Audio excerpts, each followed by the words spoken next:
Well, it's going to be a fun night, I hope, and not too stressful. Tonight's focus is mostly on the post-secondary planning college application process. So first I want to introduce myself. I'm Danielle Rakowski. I'm one of the lead school counselors. I have kind of a beginning chunkish of the alphabet, around some C's to F's. You'll meet the other counselors soon. But I also want to send a huge thank you to ACMi, who I thought was not here, but they are up in the booth recording for us tonight and making a live stream, so thank you very much. I was sweating it, and I know you're hiding, but thank you. So in your slides, you have a list of all the school counselors, and for those of you watching remotely, just know after tonight the presentation and this recording will be posted on the school counseling website under announcements. So counselors are divided by last name, just in case you haven't met your student's school counselor before. And I just want to open with just a few remarks. So just to give you a sense, about 93–94% of the class typically attends a 2- or 4-year college after graduation from the high school. Okay, so it kind of gives you a sense of what the numbers are. We have 7 very experienced counselors here. Like I said, you'll hear from all of us, but we all know what we're doing, and we all have a lot of experience, so you will get a lot of help and support, and lots of meeting time face-to-face with us, and we will be meeting with the students frequently as well. So a couple of important messages. We're here to help through the entire process. Keep an open mind, okay? The process is pretty stressful, but we really, with our supports and everything that we're doing with the students, you know, we hope that you all as parents and guardians will also have an open mind with the process. We meet with all juniors in groups. We start next week. They're seminars that will go through things that we talk about tonight, but in more detail, but less information in a way. So we're kind of doing a big dump of info tonight, and we'll be a little bit more specific with your students when we meet with them. We start next week, and we go for about 3 weeks. And then after the seminars, we're going to be offering this year, which is new, X-Blocks workshops in February for the juniors. So it's optional, it's not required, but we highly are going to recommend the students come. We will be talking about some parts of the application process and hopefully give them some tips that will make the research process much less stressful. So the goal of this year, when we work with students, is to explore all options. And we'll be talking about the options tonight anyways, about post-secondary planning and things to do after high school. But exploring options, and we hope by the end of junior year that the juniors that are planning on attending a 2- or 4-year college after high school leaves in June with a list of colleges. And that list, so they can do research and they can move forward with their process. When we meet with the students, we talk about finding the best fit for them, not the best fit for their friends, truly what makes most sense, the best fit, and most importantly, a well-balanced list. Okay, so we work with everyone has different interests, so well-balanced and best fit. As parents, you should play a very supportive role, but the students should drive the process. And when I say that, it's because every student has their own agenda and plan. Some students maybe already have a list. Others might not even know what a college is, okay? So you really, really shouldn't drive it, okay? Let the students take control, unless we're talking next year at this time and they have no plans. Then we'll let you take a little control. So each student moves at a different pace, and we're aware that COVID has changed the shape and the look of the entire process, from the applying to the acceptances to the attending. And all of your students obviously have been affected by COVID in their education. So the process for them, 2024, is still a little different than what it used to be, but we walk through all of that with students, and of course if you guys have any questions about that, you can let your students counselor know. Tomorrow morning, we're going to have a coffee hour, 8:30 in the morning. It's virtual. The links are in the slides, so obviously you can't click on these slides because you have it by paper. But on the school counseling announcements page, the virtual links are there, as well as the messenger that I sent out earlier today. And on the, like I said, in the slides and on the announcements page. So, my message is, it will all work out, I promise. All right? By this time, senior year, so next year at this time, most of your students will have completed the application process and will hopefully have some admissions decisions and feel more confident about what's going to happen after high school. So just a year of stress, you'll get through it, but we're here to help in any way that we can. So coffee hour links, and I'm going to bring Amy up, Miss Lyons.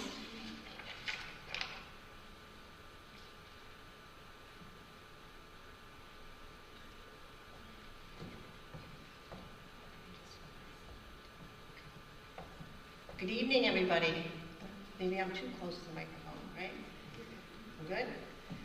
I'm Amy Lyons, and this is my first year at Arlington High School. I've been really super impressed with the student body here and all the programs that, all the classes that Arlington High offers. I took a walk with a friend, my neighbor, the other night. She's also a high school counselor. And I was telling her, we were talking about all the things that we were doing, and she said to me, "Are you sure you don't work at a private school?" So, not to toot our own horn, but we do offer a lot for sure. But we're equally lucky because we have so many talented students to work with, so it's really great. So I'm just talking about supports. There's a lot of support here at Arlington High School. We're here together to help you and work together. And probably the most important thing in terms of the school counseling piece is our website. So there's a link on this slide right here. So in the Arlington High School website, you can connect right to the school counseling department there and find out anything that you would want to know, okay? So, just like frequently asked questions I was thinking about, just recently people were asking about like SAT prep or gap years or just, overall information. So everything you will find there. We also, so there's two things I'd have to recommend to you would be the school's counseling site, but you should also check out the Arlington High School student page because all the links that they have there available to them are there, and it's great to see and connect with those links too on there, seeing it from their view. We also have a dedicated Google website, a Google Classroom, that we put announcements on for the class of 2024, your students. So any announcements for the class in terms of college or career or any kind of other programs that are available, we also put up announcements through that. We also do announcements through Naviance, the Naviance system, the college and career program. So it might show up like as an email to you, but it might be sent through that Naviance program. We do meet with students individually on the website. You'll see our emails. Is also, some of us have a Calendly account for students that they can actually schedule directly. They can click on the Calendly and schedule an appointment that, they can access our schedules and figure out what time's best for them to meet. So that's good too. We also, anytime we're available to meet with you guys, and probably the best way is to communicate via email. I'm kind of a caller, so sometimes I might call and it's no emergency, sometimes I'm just connecting. Okay? And then we also, in addition to the school counseling department, we have, I believe it's five social workers, but we have two social workers also available because this can be a stressful time for students and families. So just to add some more support, another layer. So we also have some social workers available in the building to help, okay? So main thing is we're going to get through this together and really embrace the opportunity of an exciting time. Just to remind people about the credit requirements, because they're going, obviously they're juniors right now, they're kind of they've probably checked a lot of these off their list of requirements, but just to review those with you guys again. So 106 credits in total. These are minimum graduation requirements, so they'll probably have well beyond this. So each year, each term, they have to carry 30 credits. So obviously, if you times that by 4 years, you have 120, right? So you're well beyond 106. Required 4 years of English, 3 years of math, but we recommend 4. At least they get through Algebra 1, Geometry, Algebra 2. Colleges and state colleges and university would like to see 4, recommended. 3 years of science, 3 years of history, social studies, including U.S. history, one world history, U.S. history 1 and 2. Okay. 2 years of a world language, 1 year of art, 5 courses in PE. So each one has like 2.5 credits. So they usually take 1 in freshman year, and then each following year they take 2. So, and then they also have to pass the MCAS for ELA and math and science. And they need 40 hours of community service, which x2vol.com right there listed is how they connect to the community service, how they log in, create an account. So you just go to x2vol, create an account, and then they can log their hours there. Okay? If you're a transfer student, you would only need 10 per year, so they would only need, whatever, how long they've been at Arlington High School. And in the junior workshops that we're going to be starting January 17th, the week of January 17th, the first ones are starting, and then the students will get their transcripts to review what their requirements are and everything, to make sure they have everything in line, and then plan for the following year. On the transcript, they'll just see, it'll just be 9th and 10th grade, the final grades. The GPA is calculated just from the final year of 10th grade. And then they'll see their first term in grades, and they won't see the second term because they're still in progress. Right? And then you'll see that both the weighted GPA and the unweighted GPA are on the transcript. And we don't have a class rank. We don't rank at Arlington High School. And this year's class, 385 students. Your class is 385 students. This year's class is 373, so a little bit larger class. Okay. Also, when we do provide a school profile to the colleges when the students apply, and we do, have a COVID grading procedure that just explains how the students were impacted during that COVID year. And in the spring, we will be doing course selection. So just a kind of quick overview, just to make sure it's a busy time of year, obviously, when you're a senior. So just to balance those courses and kind of take the whole picture into place, right? We'll review those with the students. We're there here for questions and anything you need in terms of the college course selection process. Okay. All right. And now, Kathy Hirsch is up. Thank you so much. Thanks, Amy. Hi, everybody. Welcome. I'm Kathy Hirsch, one of the school counselors and the second lead counselor. And I look forward to working with all of you through this process. So back to post-high school options. We want to make sure, Danielle cited earlier, 90% of our students typically will attend a 2 or 4 year college. We also want to make sure that we're sending the message to students. Oh, there we go. Thank you.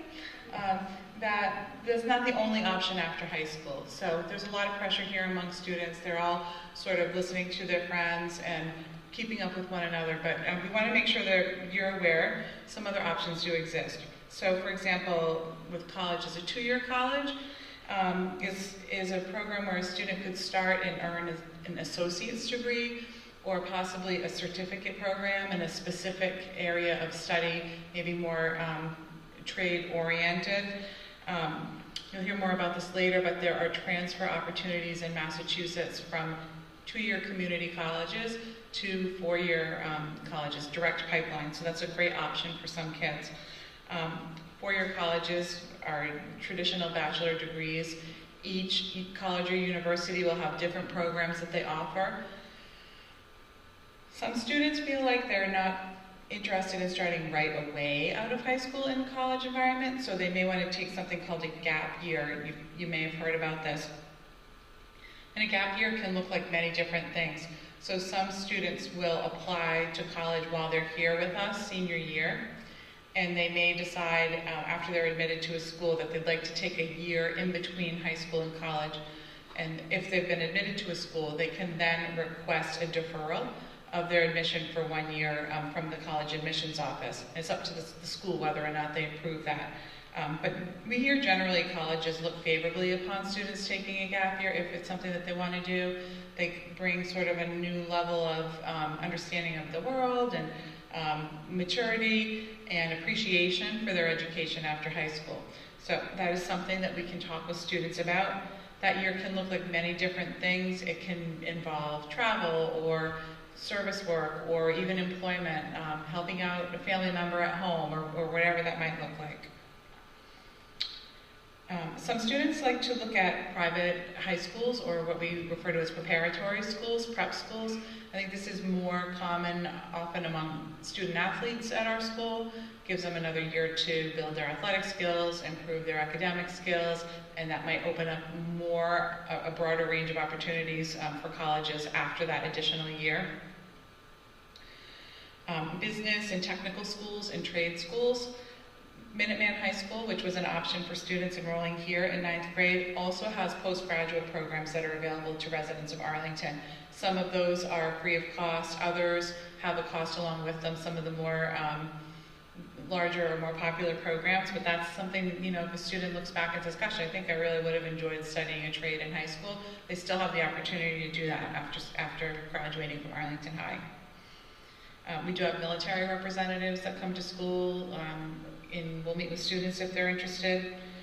And some kids want to start with employment and not think about continuing education quite yet. So we just want to let you know there is going to be so much conversation about college, but it's not the only game in town. There are other things we can help advise students about in terms of options. So back to what Danielle started the discussion with in terms of finding the best fit. That's the goal in this whole process. So if your student decides they do want to go to college, there are so many options available out there in New England and in the United States. So we want to help encourage the students to make this a student-centered process so that they're finding the school that's the best fit for them, and when they enroll there, they're going to be happy and thrive and have a great experience. So some of the factors that we talk to students about in terms of considering what might comprise the best fit for them, of course, academics. Many students will apply to college as an undecided student, so they may not know what they want to study or what we call major in when they go to college. That's perfectly fine. Colleges expect that from applicants. But if the student does know they have an interest in a specific field of study or an interest in general in a certain kind of type of field of study, they want to be looking for schools, obviously, that offer academic programs in those areas. Sometimes I suggest because they may see that, several schools have a program in psychology, and they think, well, it's psychology, it might be the same at every school. One thing you can do to dive a little deeper is actually take a look at a course catalog from the college and see exactly what classes are offered at that school, to give them a sense of sort of what the emphasis is or the individual focus is in the program at that school. Of course, extracurricular activities in campus life are vital to having a positive positive college experience, and this is very important to the students. So taking time to learn about what kind of activities are available on campus, taking time to go walk around a school to get a feel for campus life is important. Of course, size. We have schools that range from just a few hundred students to many tens of thousands of students. And I think that feels arbitrary to kids, in my experience, until they actually start walking around schools. So maybe they're interested in a small school in the Midwest, and the family's not going to be flying out to the Midwest to take a look at all these schools. But they could take a look at a similar sized school within driving distance from here, just to walk around a smaller campus. Take a look at a larger campus. For some, it's seamless and they think, I like both. Others might have an immediate reaction that they really feel connected to one or the other. location, of course. We have students who apply to schools all over the United States and internationally as well here at Arlington High School. Diversity of the student body, an important factor. Colleges are posting statistics around diversity these days. That's information that's easily identifiable on college websites and generally is brought forward when you're visiting schools. In addition to extracurriculars, of course, athletics. Is your student interested in participating in intercollegiate athletics or maybe intramural athletics, a more relaxed way of staying active while they're at school? Some students really want to be at a school that has a big rah-rah basketball team or football team. Thinking about the athletic programs offered from school to school. Study abroad, I think, is interesting. It's something that's pretty universally offered at colleges and universities today, but they may have different programs. So some schools may have their own homegrown program in a certain country or city.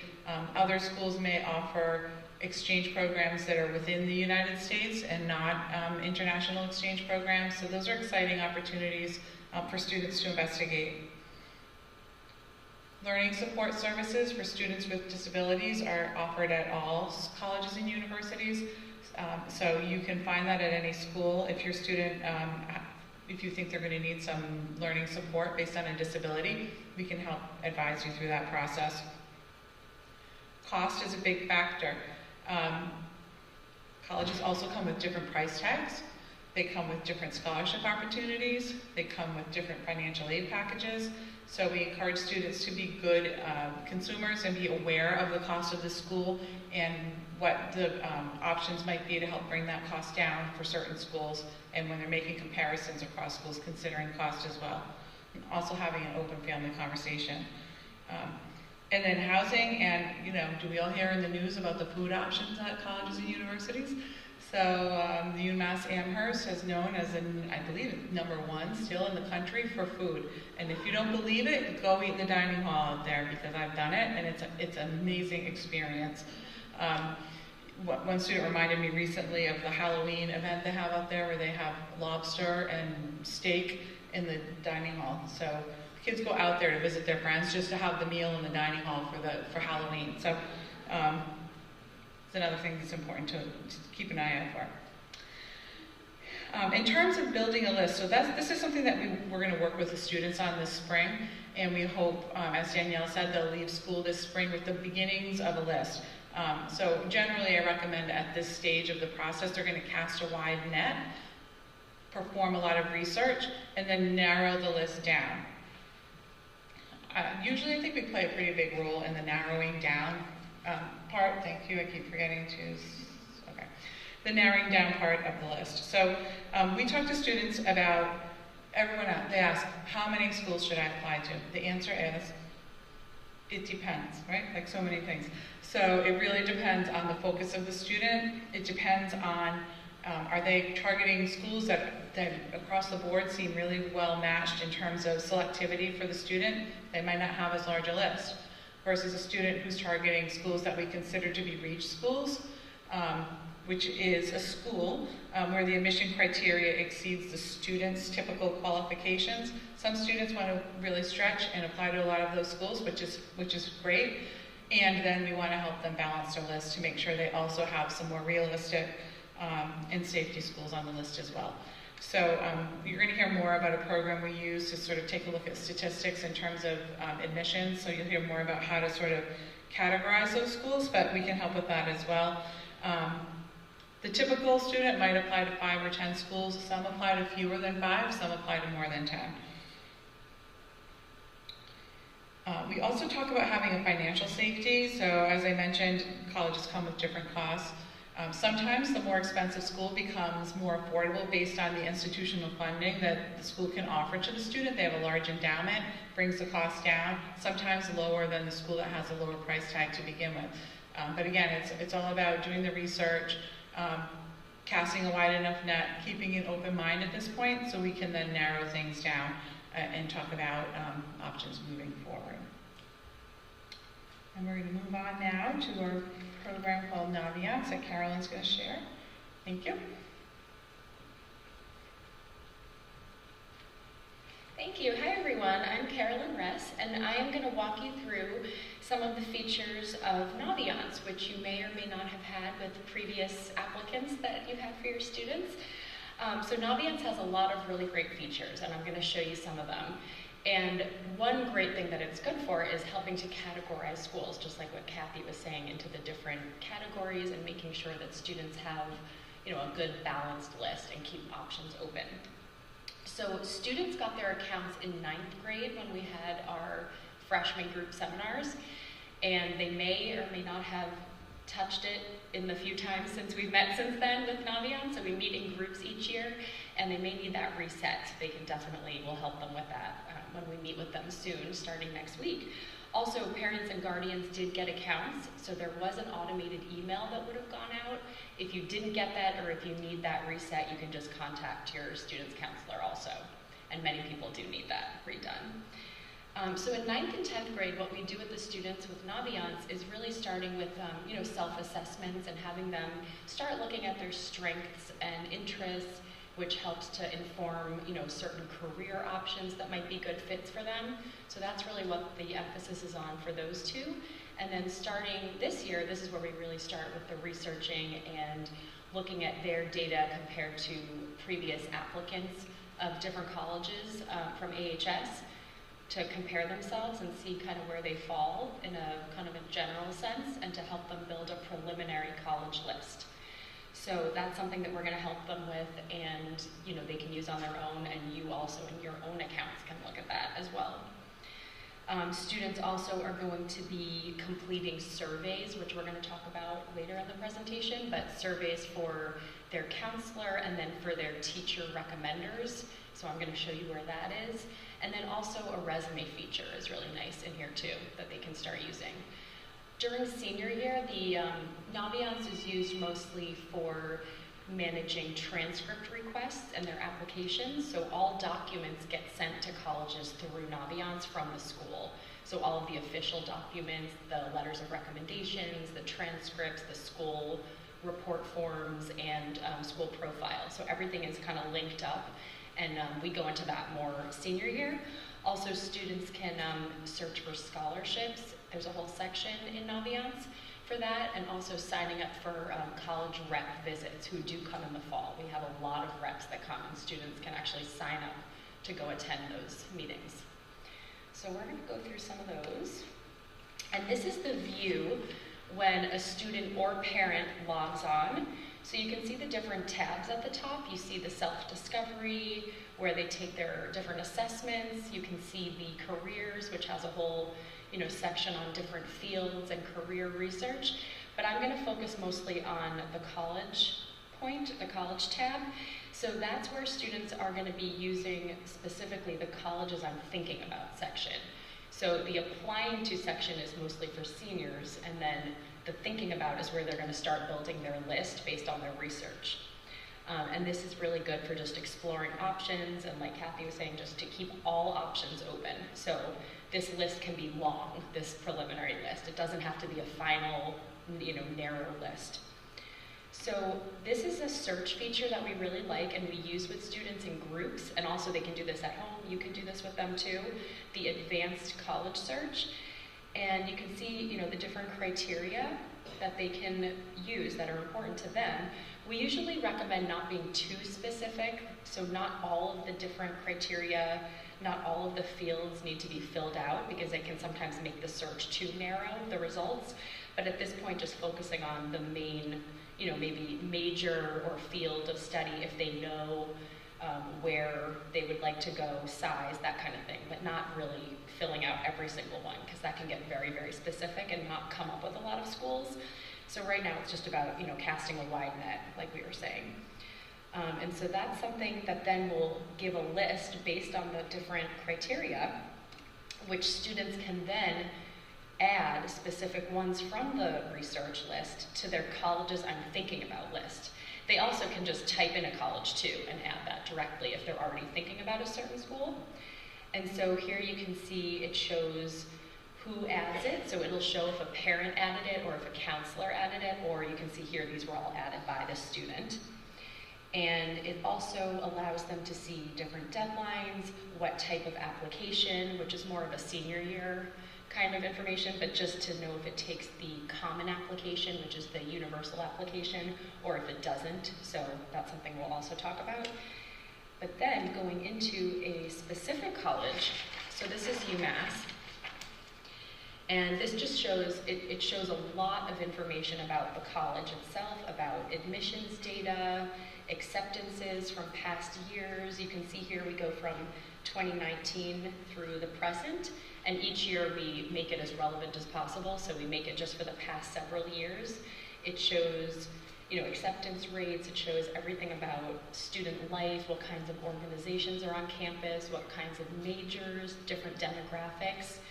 So lots of things like that. You can see for 2022, this is all specific to AHS. So in the bar graph, so it shows 185 applied and 125 were accepted, so about a 68% acceptance rate, and you can kind of see that throughout the years.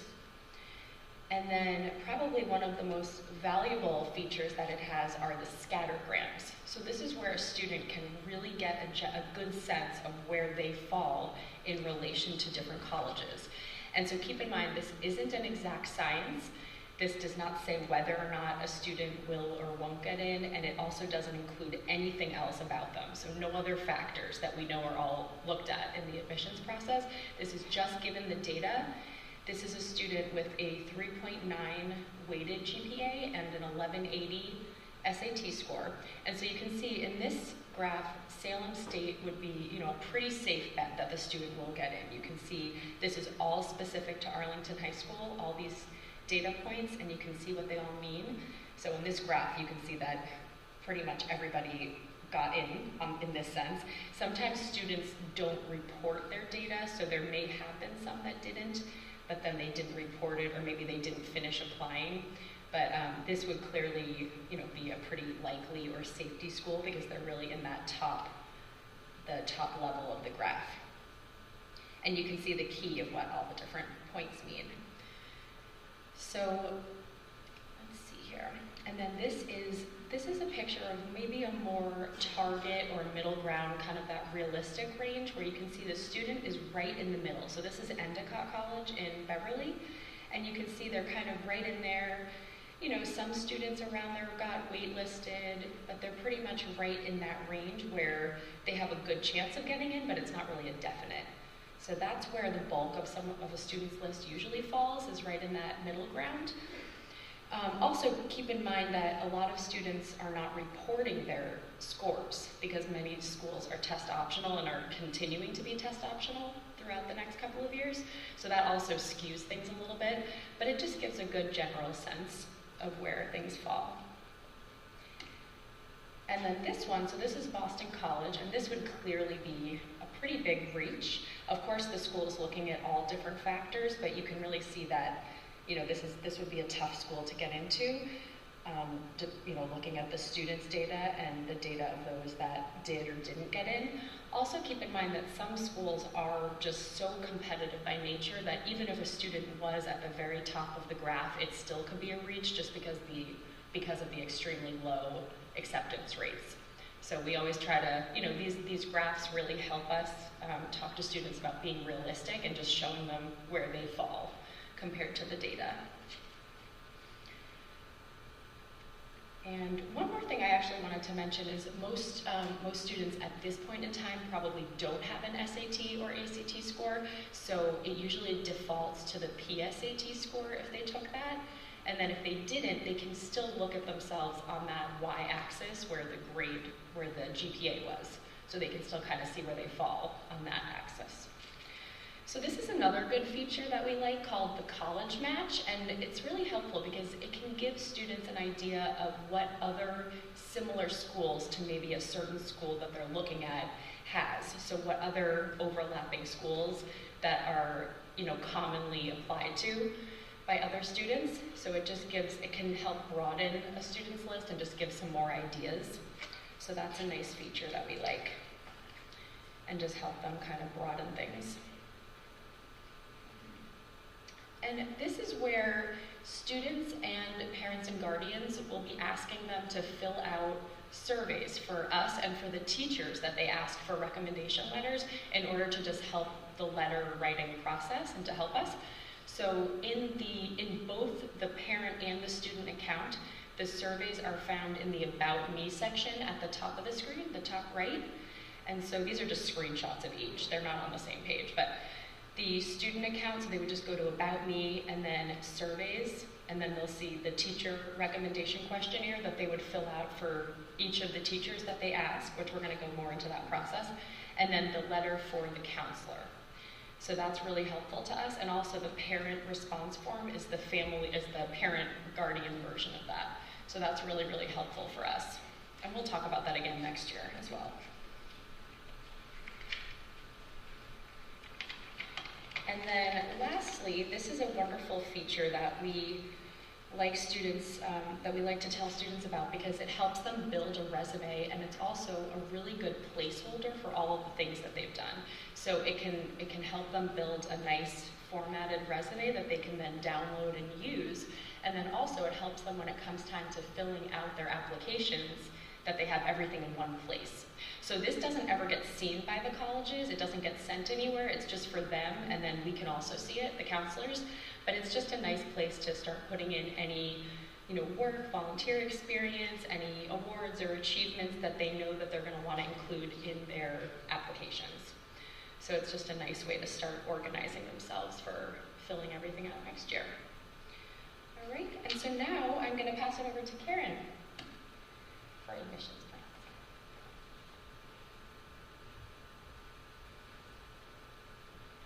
Hi everyone, I'm Karen Botcheller. Nice to see you all. Thanks for coming. Oh no. Okay. Is this okay? It's flashing on my end. All right, so admissions plan. So this is the timeline for the application process and the different types of applications that are available to students. So the timelines are different based on the student. As school counselors, we work with students to review their transcript, to review their profile as a student, and help to make that decision of when the application is the strongest, when their transcript is the strongest to send to these colleges. For example, a student who maybe their grades the end of junior year are not what they've typically ended a year earning, then maybe we want to discuss having those term 1 grades sent to the colleges, which is not an option if they're applying the early process in the application timeline, because our grades don't close until after November 1st, which is a typical early deadline for colleges. So again, lots of different options. So our early action is a really popular choice for students here at Arlington High School. That means that they can apply to multiple schools with an early timeline. Most of those decisions come back. If it's let's say November 1st deadline, a lot of the decisions come back before winter break. So then students have the peace of mind to know that they have some options available, or if they need to kind of revisit the list and maybe add some schools for a regular decision timeline. Early decision, usually schools might offer 2 different timelines for early decision, an early decision 1 and early decision 2. What's important to remember is those are binding contracts. So you as the parent, the student, and the school counselor will all sign a contract with information about how this is a binding agreement. If the student is accepted, they will attend, withdraw all other applications. Each school does it a little bit different, so not every school has all of these options. Some might offer early action and early decision and a regular decision. Some might have an early decision and a rolling. So lots of different combinations out there. I know some really competitive schools offer a restrictive early action, which complicates it even a little bit further, is that it's early action, so it's not binding, but you cannot apply to other similar schools. So any school that might be considered a competitor to them, you can't apply to. For example, Harvard's early application is a restrictive early action. You cannot apply to any other private institutions, but you can apply to public institutions, so public universities in Massachusetts or different states. So again, this is the kind of thing that, as school counselors, we've done a lot of work with students over the years to look at their profile as an applicant and help to make that decision of what's best. But we are, right at the beginning of the school year, working with students on getting those November 1st applications finalized and complete. So the components of the application, there's a lot of pieces that go into it. The big thing is the application itself. Most colleges, there's over 900 schools now using the Common App. So what makes it wonderful is that it's one application, and the core body of the application is sent to all of the schools that are added to that program. So again, not every school uses it, but most of our students are applying to at least a few schools that utilize the Common App, so it's a great place to start the application process. Once you add individual schools to the Common App, then there's specific questions that those schools want to ask the applicant as they're submitting the applications. If a school does not use the Common App, they will have their own application link on their admissions website. Usually it's just through their own portal. They just simply don't subscribe to the Common App service. So it's just something to keep an eye out. In Naviance, it'll actually indicate with a CA icon next to a school if they utilize Common App versus another application. So it's important just to keep track for the students to keep track of what type of application they're filling out, what the deadlines are, and what other pieces need to fall into place. The activity resume, we saw in Naviance, there's a great template for students to use to fill that out. So we recommend that students use the Naviance template and then be able to move that information into their applications as they're filling it out. So Naviance is really a wonderful placeholder for the activity resume information. The essay is another component of the application process. I'm going to talk a little bit more about that in a minute. The transcripts, which again we've talked about a little bit in terms of all of the courses that the student has taken, the grades earned, the credits earned, and what level the course is. Once you have the live document of these slides, there is a sample transcript listed in there for you to pull up. We also are giving students a copy of their transcript. Let me see them starting next week. Yeah, so they'll get a fresh copy of their transcript as well. School documents include things like the school profile and other resources that we might attach to the application system.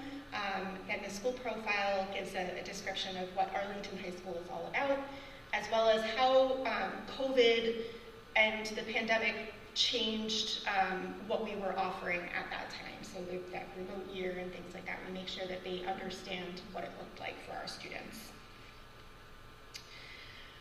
Letters of recommendation, it's another piece I'm going to talk about a little bit further in a minute. College entrance exams and fees.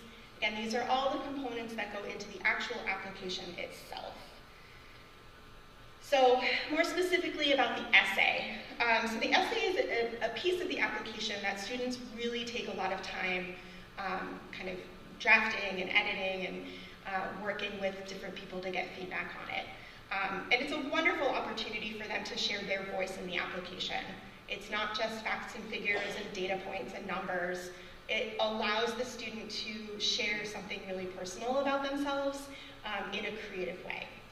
So our 11th grade English classes, towards the end of this school year, after AP exams, thinking like May into June, are going to be doing some kind of personal essay writing to get students brainstorming and thinking about these topics.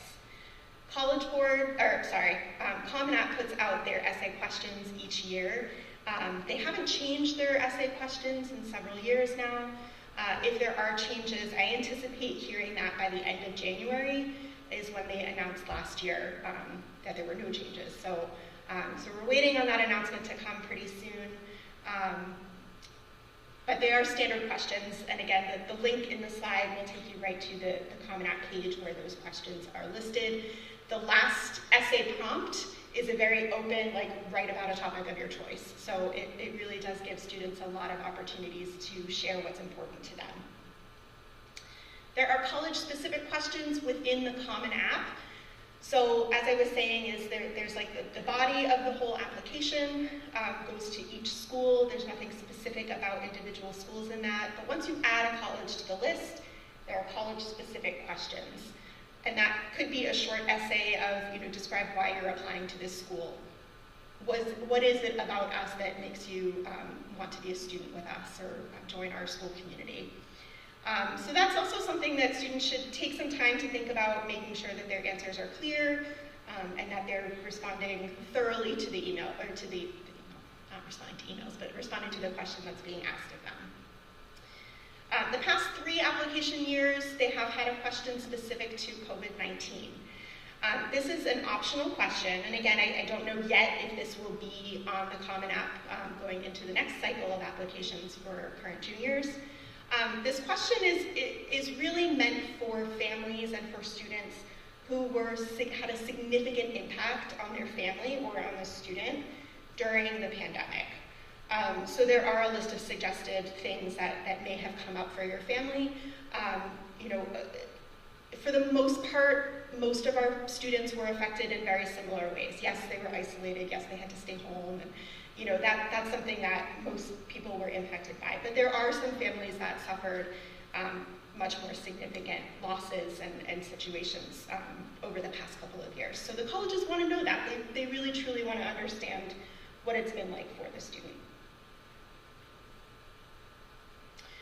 We touched a little bit about recommendation letters and the surveys in Naviance and what those are used for. So we asked students to start soliciting teachers in the spring of their junior year to write letters of recommendation.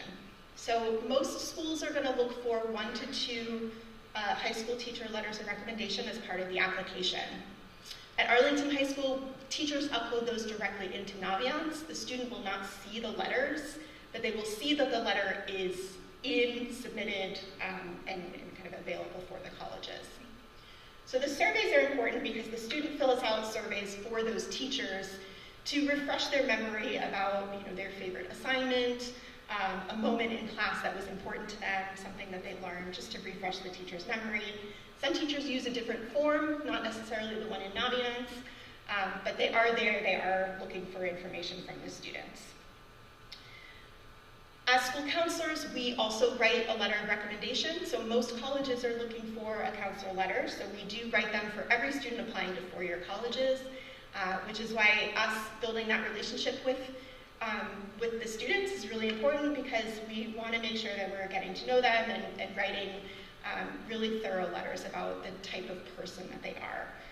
So the teacher letters are being written from kind of a classroom perspective of their participation and learning process. Our letters are a little bit more, very general in terms of the whole student, the whole person. So we're adding different components in there than a teacher letter.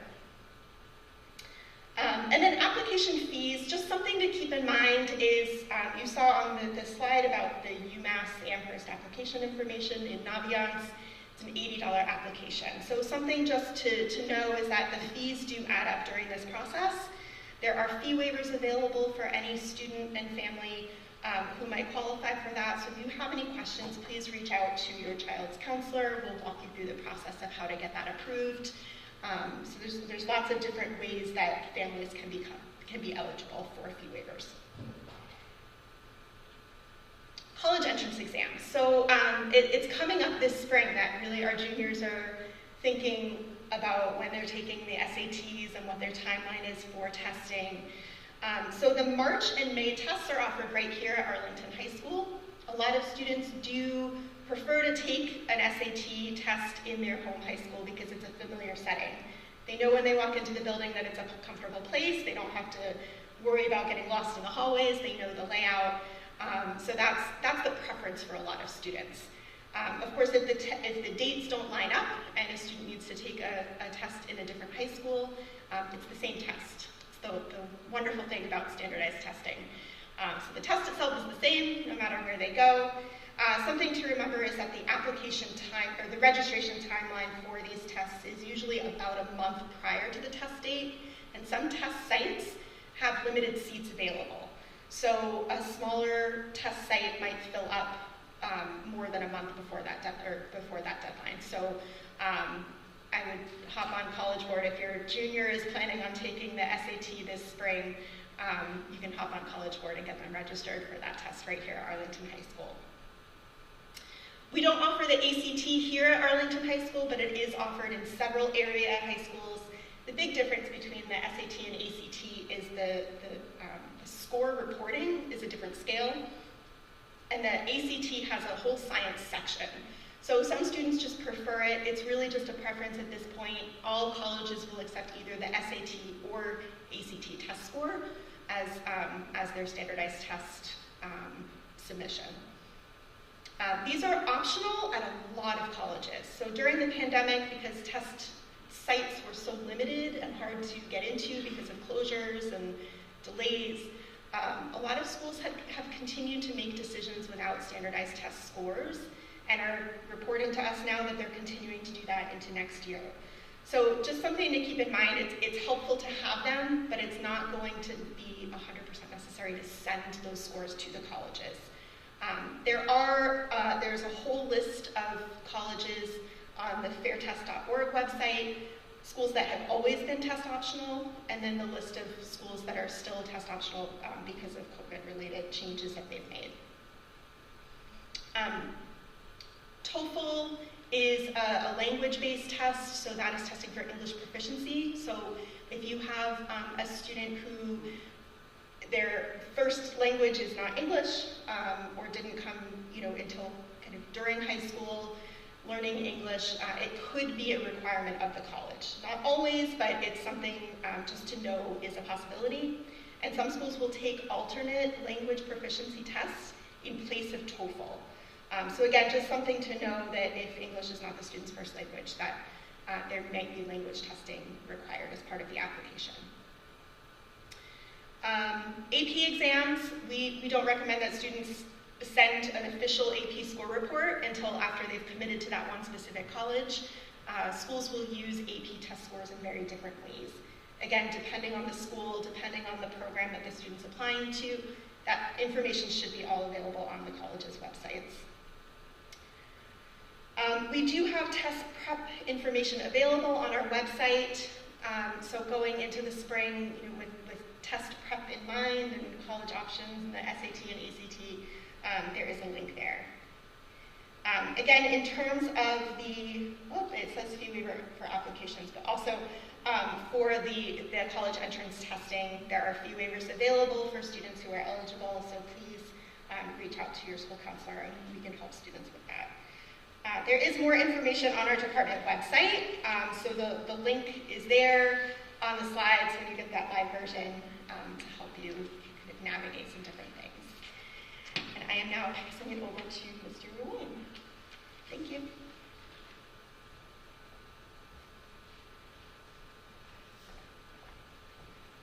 Okay, thank you, Ms. Boucheller.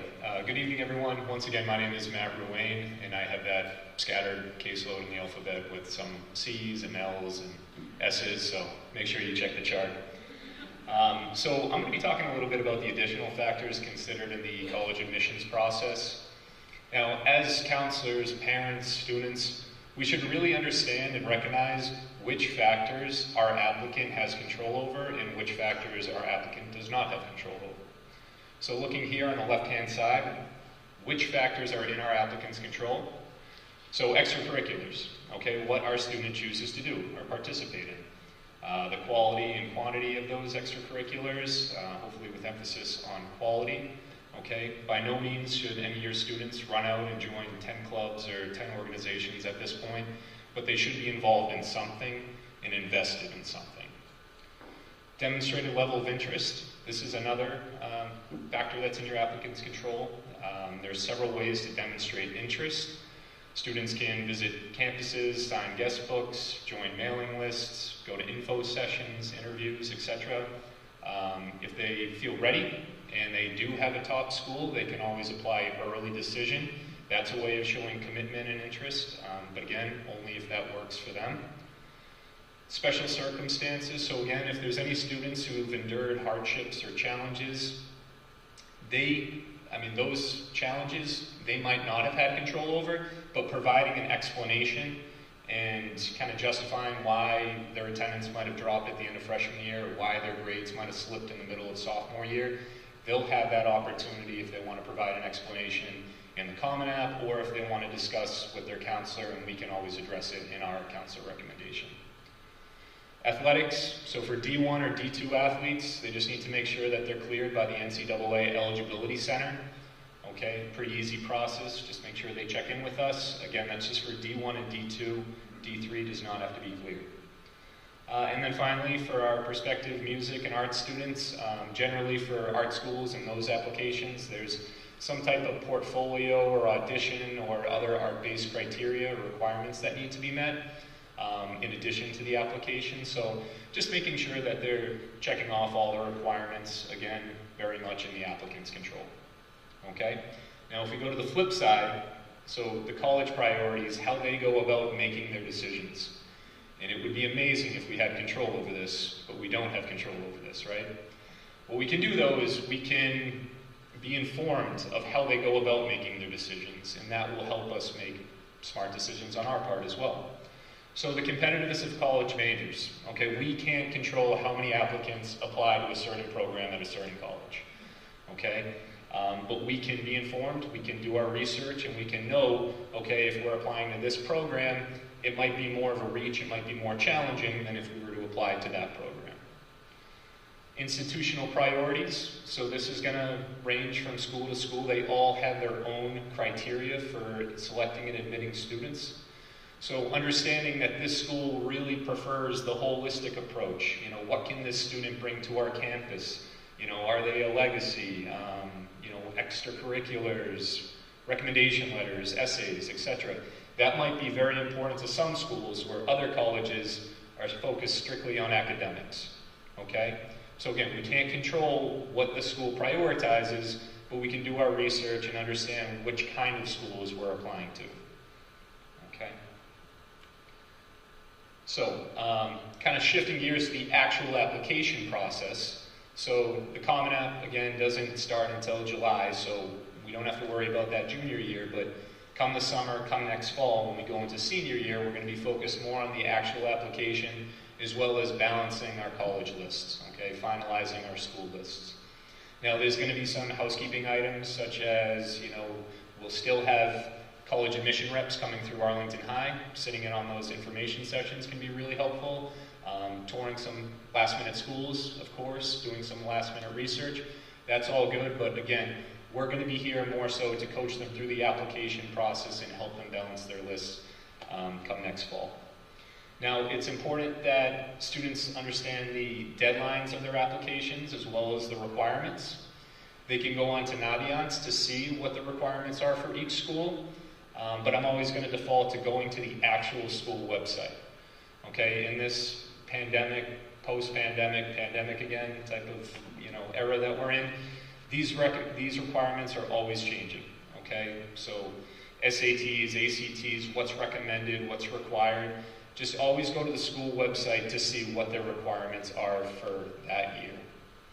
And then also just to note, you know, remember that not all schools use the Common App, okay? Most of them do, which is great and it's convenient. But some schools still have their own electronic application system or their own online portal, which, you know, students will need to complete if they want to apply to that school. Again, this information can be found on Naviance, but again, I'll recommend just going to the college website just to make sure that we're doing everything the way that they'd like us to do it. Okay? And finally, I just wanted to share some websites, some useful resources, you know, going through these next 6 to 12 months that might help you folks along the way. So it was mentioned a few times, okay, our school counseling Google Classrooms. This is where we provide a lot of information, updates, reminders, due dates for our students. And we do a lot of that on our Arlington School Counseling website too for you folks as well, so that you're always informed and, you know, up to date with your information as well. Ms. Russ did an amazing job explaining Naviance and how useful that tool can be. The Common App, again, we'll get into that come the summer and next year, but most of you, your students, will be applying through the Common App. College Board and ACT, Ms. Botcheller just touched upon it a little bit. Useful websites for registering for these exams and also viewing school score reports, etc. And then finally, I just wanted to put MIFA up there. So MIFA is the Massachusetts Educational Financing Authority. Basically, they're the gurus when it comes to financial aid and paying for college. So Ms. Benson's going to touch a little bit on the financial aid piece. But for any of you folks who are already starting to think about this, check out MIFA. It's really helpful. But again, come the fall, we'll have more nights, more information about the whole financial piece of college. Okay, thank you.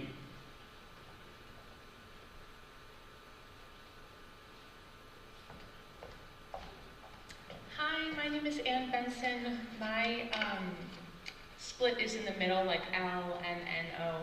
It's nice to see all of you. We're almost through it, so I promise to keep it moving. So I'm going to talk a little bit about things to do this spring. One thing that you can do is a lot of people leverage the February and April breaks. They may tour schools. They may decide to take a softer approach and tour online. The pandemic has made, we recommend if you can get to the actual college campus, but if you can't, there's plenty of opportunities to attend virtual college fairs and virtual info sessions. There's also, boots on the ground in Boston college fairs. There is the NACAC, which is the National Association of College Admissions Counselors. That's in Boston at the Boston Convention Center. It's free. It's May 2nd and 3rd. That's a really great opportunity to go and check out hundreds of schools. Schools come from all over the country. I was watching a webinar on it a few days ago, and the different schools that attend this college fair suggest having the kids do a little research before they come.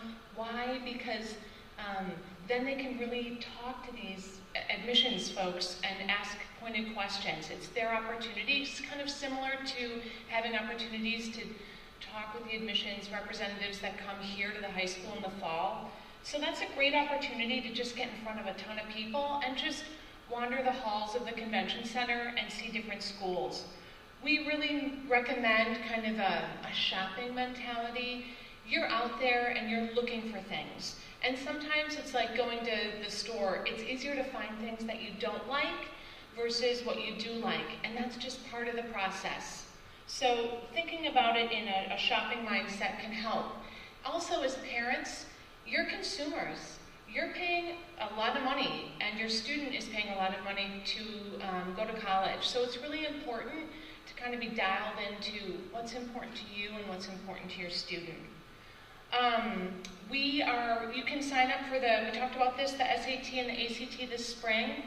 Next week, we start our small group junior seminars. This is an opportunity for us to get in front of your student, have a presentation like this. It kind of whets their appetite for then our individual meetings, which we conduct all spring. Okay, so their opportunity to hear this talk starts next week, and we're going to hold these seminars for the next 3 weeks. We really want to see them in our office for as many meetings as they're willing, so those individual meetings with us are really important. We're going to talk to them about the 2 teacher letters of recommendation. We really want to kind of line them up for their to-do list this spring. What do we know from students? The more that they can get done in the springtime and over the summer, while the college admissions and the post-secondary planning, it doesn't stop in the fall, right? And there's still students trying to get good marks, and they're involved in extracurriculars. Maybe they're on a sports team. So the more planning we can do this spring, the better. And then finally, they're going to work in the last few weeks, the last month of school, on that personal essay with their English teachers. Over the summer, kind of a continuation of the theme of let's help get them prepared in a way that isn't so cumbersome. They can create their Common App account. The Common Application opens up in August, so that can be a nice thing to get done. Fine-tuning, or even just kind of revisiting the personal essay. It's August, it's still summer, let's not get crazy, but maybe they want to spend 2 hours looking at their personal essay. We're not talking like the summer of 2023 needs to be Naviance every day, all day, but just even a couple hours can give them a head start come September. Finalizing their high school list of activities. I was working with a sophomore this week. and showed them the Naviance feature for the resume. It's hard. I don't know about your memory, but like senior year, what did I do freshman year? Was I in the Save Club? Was I even part of that ping pong club? They don't remember. Plus add COVID. So the more that they can, even if they don't use Naviance, just grab a napkin, write down your activities. We'll help you get it onto Naviance. It's just a way to put down on paper things that they've already been doing to make that task in the Common App easier for them. Because there's a whole section in the Common App that asks what their high school activities were. Another kind of nice to do is get those community service hours logged. And if your student has a question about them, we can help them. This information is, of course, on the Google Classroom. We walk them through it, but it's just one thing we want to take off their bucket, right? We want to just cross that off this spring if we can. If they haven't done any community service, if you go home tonight, or I mean, don't go home tonight and ask them about it, because then they'll be like, oh God, now I got this at the individual ones with my counselor. But just bring it up when you're at having a nice time together, because you know what I mean. Because we can help in that department too. There is no shortage of volunteer opportunities in Arlington, in our community. And if they want to go further afoot, they can. But this is something to do before senior year. Okay, so let's see if we can get that done. And then the parent response form, this is just a wonderful opportunity for you to sing your child's praises. And it's a great thing for us to read because we know your child in a certain way, and we know them in the walls of Arlington High School, that you know them and share stories that are so poignant, and we really enjoy reading those. And it helps us frame that human side of who they are in our letter of recommendation. That's something that's your homework. And that's something that would probably be really nice for you to do over the summer too, because in the fall, you're going to be busy working on the financial aid forms I'm going to be talking about a little bit later. Voila! Okay, so financial aid. The students are really centered on the college application process. That's their job. They need to be there. That's their lane. Your lane is supporting actor and actresses and also tending to the financial aid piece.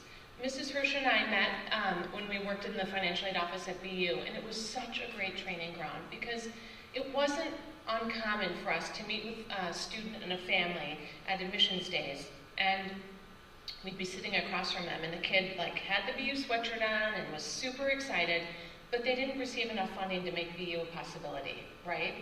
And so filling out the financial aid forms is a critical step in having an opportunity to evaluate whether or not that school is feasible for you and your family.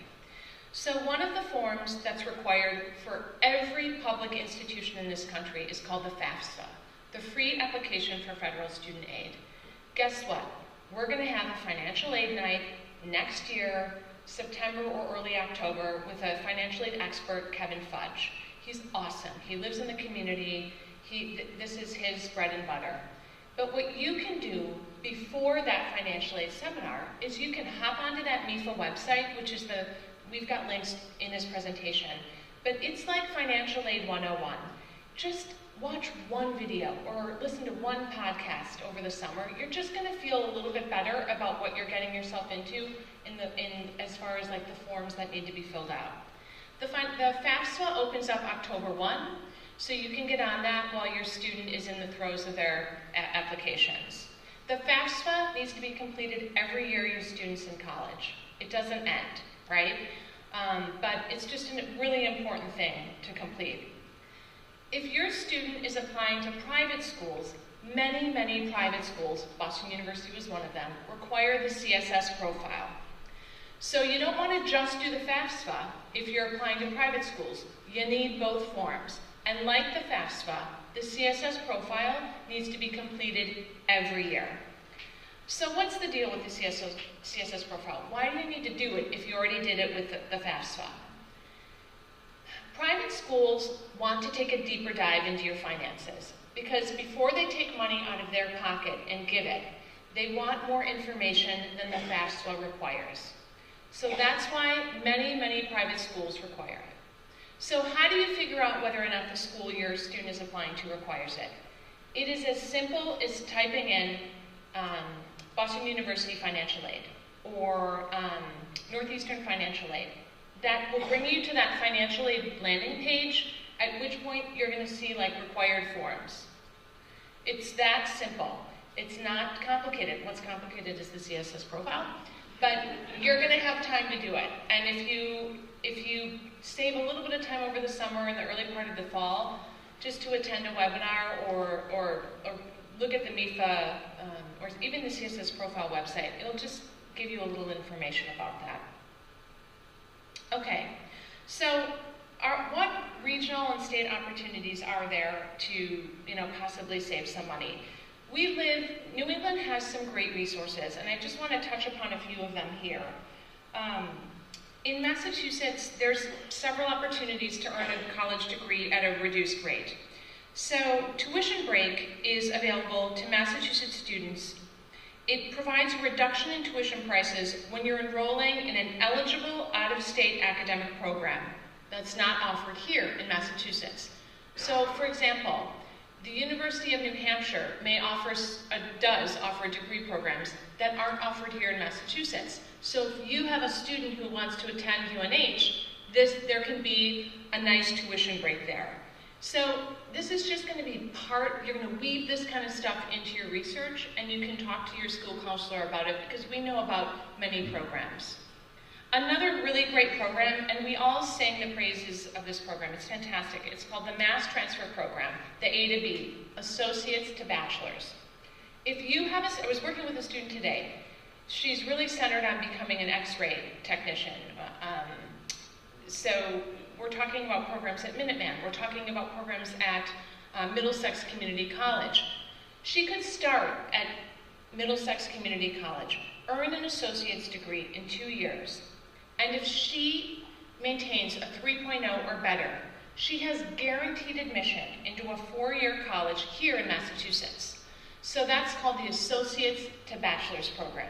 It's like fantastic. This is a great program for everyone.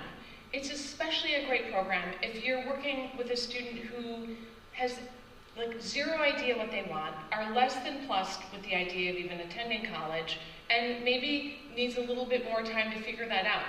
Why not knock out the required courses that you would be knocking out at Salem State or UMass or Dartmouth, Boston, UMass Boston, knock them out at the community college level, have guaranteed admittance to the 4-year, and have a better sense of self and knowing what you want. So we mention this because we just want to make sure we talk about many different pathways to the 4-year college process, and these are just 2 examples of that. Scholarship information. You can't talk about financial aid and affording college without talking about, scholarships. Parents and students right now, for our seniors, are asking about this a lot, and we're helping them with this. There are 2, I typed this out because I always want to make sure I get the information right. You'll find it on the state website as well. So there's 2 scholarships, the Adams and the Koplik. They're Massachusetts scholarships based on a student's MCAS scores. So these provide a tuition credit for up to 8 semesters, so 4 years, for undergraduate education in any of the 29 public colleges, universities here in Massachusetts. So that includes 2- and 4-year schools. They have slightly different eligibility requirements, and students will be notified if they're eligible based on their MCAS scores for the Koplik or the Adams. What I would be asking if I was sitting in your shoes is, well, how much does that tuition credit cover? All right, well, here's kind of the gag. It's still good, it's still money, but when I first heard of Koplik and Adams, I thought, tuition, this is fantastic. But you have to remember, the cost of a state school in Massachusetts, most of that price tag is driven by fees.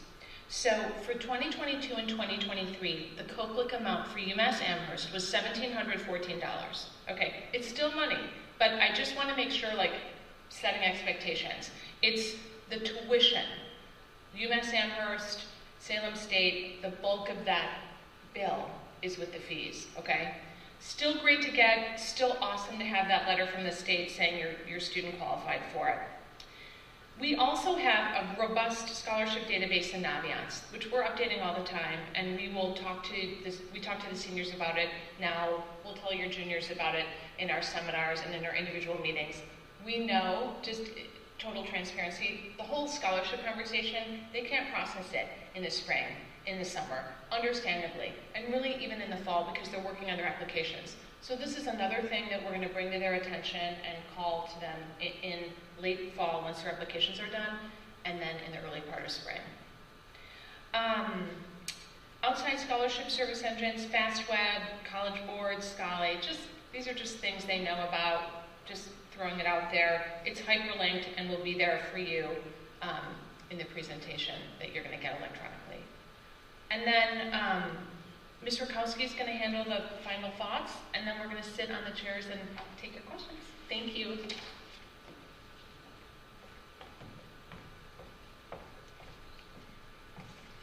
All right, so just a couple of final thoughts. So we've given a lot of information, but just in general, very important for students to maintain a healthy balance with course load and extracurriculars. So like Matt said earlier, quantity, quality, it's not about quantity, it's about quality. Okay, so healthy balance, course load, and extracurriculars. We also stress with the, your current juniors, incoming seniors, just to be very careful with their social networking sites. I didn't put the statistic in the slideshow, but we saw something like 60-something% of colleges will Google someone's name and it will affect their admissions decision or something crazy like that. So we talk to students about being very careful.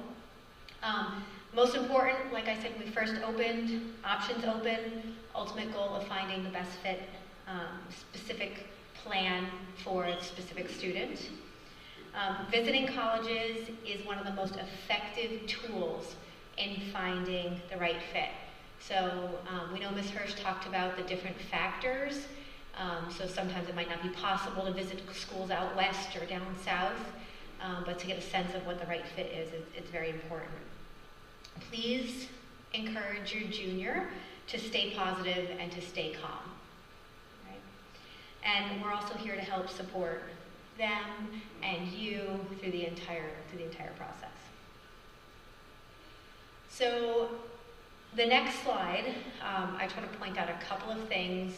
The active links, like I said, will be posted on the school counseling website, but also in this slideshow, which we post as well. There's an SAT prep options document on there, so it has a list of 10 or so different programs for any kind of SAT prep. Post-secondary planning checklist, it's on the back page of your slide packet, okay? This is a tool we use like crazy with the juniors. We go through every single bullet and we tear it apart, basically. Okay, and we make a plan with every single student. They will get this checklist in their seminar in addition to getting a brand new checklist at the start of their senior year, which has to do with the actual application. So this is post-secondary planning. The next checklist they'll get is the actual process. All right, and then there's also one more link I put in there, the pre-college programs. There's absolutely no pressure at all to even open it. There's no pressure for students to do it, okay? It's just a great document that has opportunity and options, okay? So like if your student's looking for a program in engineering, there might be a pre-college program or something they could do summer or junior year. Like I said, I didn't put this here to put any pressure on the juniors or you to pay for your student to go into one of these programs, but it's just something good to look at, just so you know. So we'll get into the questions and answers in 1 second, but just so you know, we're gonna have coffee hour tomorrow morning, like I said earlier, 8:30 on Zoom. And please, 2 things. So 1, please feel free to reach out to your student's counselor anytime with any questions, okay? And 2, tonight's question and answer session, we're kindly asking you to not ask us any questions at all. No, I'm just kidding. Don't ask us any questions about your specific child, okay? So I'm sure so many questions popped into your head when we were talking, but it would be great if you could write down your questions if it has something to do with your specific student, reach out to your student's counselor, and we can answer your questions anytime, of course. But tonight, if we can keep it very generally focused, I'm going to do my best to, so I'm not up here talking the whole time, I'm going to do my best to just repeat the question, and whichever counselor would like to answer the question, we're gonna go about that way. So if you guys want to come join me up here.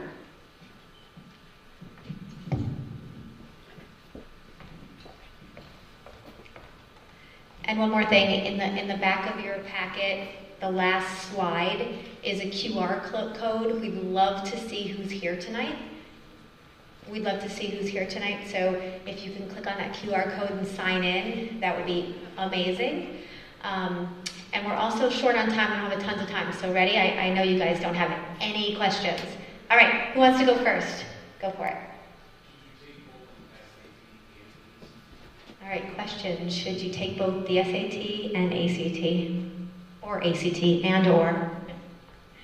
It's a good question. So we typically recommend that students, it feels really loud right now, they can take one or the other. Often students will take the SAT and ACT in the spring of junior year, then look at score comparison charts, and take the one that they score higher in, again, either later in the spring of junior year or the beginning of senior year. So it's a good question. It really is just a preference of which one the student wants to take. And again, with SAT being offered here at Arlington High School, it's usually the more popular and familiar place to take a test. This is obviously a very complicated and detail-intensive process. There's 7 of you. If I did my math correctly, you've each got 55 juniors, plus you've got kids in all the other classes. So in terms of these individual sessions, how much time realistically are you going to spend with these kids individually? How do they set those up? And when is that? Is that during the school day? Is it after school? Is it at 7 o'clock in the morning? Can you just explain the nuts and bolts of those individual sessions? All right, I'll take that one. The question is, we have large caseloads. How do we see our students? How do we connect with them? What do we get done? What do we accomplish? So just so you know, you're all hopefully parents of juniors, all right? So by the time the juniors are 11th graders, we have already met with them multiple times, okay? So just to give you a sense, every year one-on-one course selection meetings, every year we do small groups, workshops, seminars. So by the time they come into junior years, we know our juniors. Now we do have 2 new counselors this year. They are getting to know their juniors.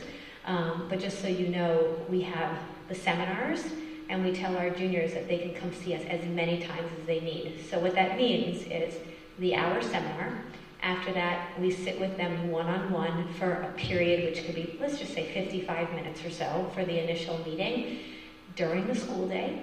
All right, we're doing Xbox workshops this year, so that's an extra hour-long block that they're welcome to come to, and then the students can access us as many times as they need to, but until the end of junior year. And then summertime, obviously, we're not on duty. And then as soon as we get back in September, we jump right into the college application process. So we really do get to know our students really well. So don't be scared by us having 55 juniors. I met with the senior today at lunch. So we have working lunch meetings. This student doesn't have any free periods. She can't come before school. She was busy this week after school. But we had some crunch time, right? Because their applications due next week. So we had a working lunch. It's just, if they don't have a free lunch, we'll figure it out. And we don't take breaks, we work a lot. And we don't use the restrooms either, okay? So just so you know, okay? All right, back there, go ahead. Yeah. How do you know, it seems like the SAT and the ACT are not quite as important as they were back in the day, so they not require share problem. So my question is two-part. How do you know if you should invest time and money and energy into a prep course? And if you do decide to go in, I think there's a zillion, because there's 10 on the web page. How do you know which one to do? raise your hand if you did not hear the question. Okay, question is SAT prep. How do we know whether or not your students should take prep? I'm sorry, there's so much echo. And, you know, with most of the schools being test optional, is it smart to take the tests? And how would you recommend go about finding a test prep option? Anyone want to take it? Okay. So you are accurate. Over the last few years or so, more and more colleges have gone test optional, which is great because we know that this test has caused a lot of anxiety and stress for students. Now, there are students who can look and see, I don't want to apply to any schools that are, you know, test required, and that is an approach, but as a department, we're always going to recommend that they at least try one SAT or ACT, because it can only help you, to be honest. If you don't like your score, if it's not reflective of who you are as a student, then you don't need to send it. But maybe you do well on it, maybe it strengthens your application. For the students who have taken the PSAT already, they might have a feeling of maybe I'm a good standardized test taker, or maybe I have some work to do. Those score reports are helpful in kind of making you focus on what sections that you might need some work on. So, kind of long way to answer your question. I'd say that preparing for one test is always a good idea, and kind of seeing how you do on that test, you can determine, okay, this score is good for me, I'm going to keep it, or the score isn't quite where I want it, but I'm going to work harder and take it again, or maybe standardized testing just isn't for me, and my transcript and my grades tell a better story of who I am as a student. Anyone else? Questions? I want to make sure I heard what you said. The test that students take, the student is controlled communicating those scores to schools, so the school won't go all the way through the score 4 times if we didn't get any of them. Okay, repeat. I'm going to try to do that. So, question, if the student takes the test and they don't do well, the colleges will not see the scores unless the student either self-reports it or sends it from College Board or ACT. So it's the student's discretion, whether or not they want to send their scores if the school is test optional. Is that clear? Great. Hey, any other questions?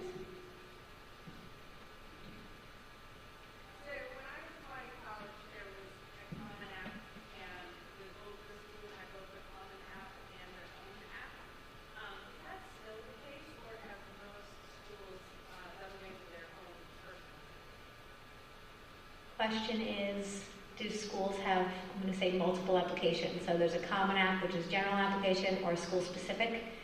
I can answer it. It's such an easy question, I feel like so, yeah, the common app has over 1,000 colleges on one application, and there's still 5,000 other colleges that have their own school-specific application. We recommend common app all the way if it's an option. Okay, so, many schools have both, and we still recommend Common App all the way. One application for the schools. So one thing that we don't necessarily recommend, but it happens every once in a while, the Common App only allows you to send 20 applications through their system. So if a student, for whatever reason, is applying to way more schools than they should, then that's a reason to look through that list and identify the schools that don't take Common App, so you're not exceeding the number that's allowed. That makes sense. So that's one good way to kind of play back and forth between the different application programs.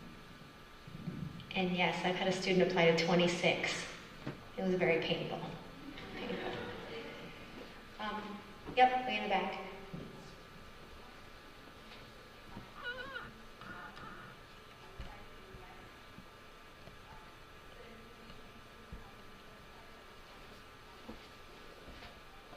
So if a student is applying outside of the U.S., what kind of supports do we provide? The same supports we provide for students that apply to schools in the U.S.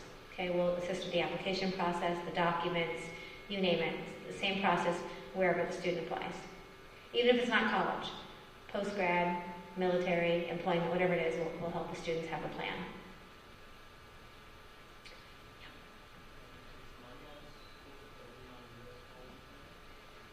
Is Naviance focused only on U.S. colleges? Nope. Naviance has schools locally, nationally, internationally. It has not all PG schools, but some post-grad schools in there.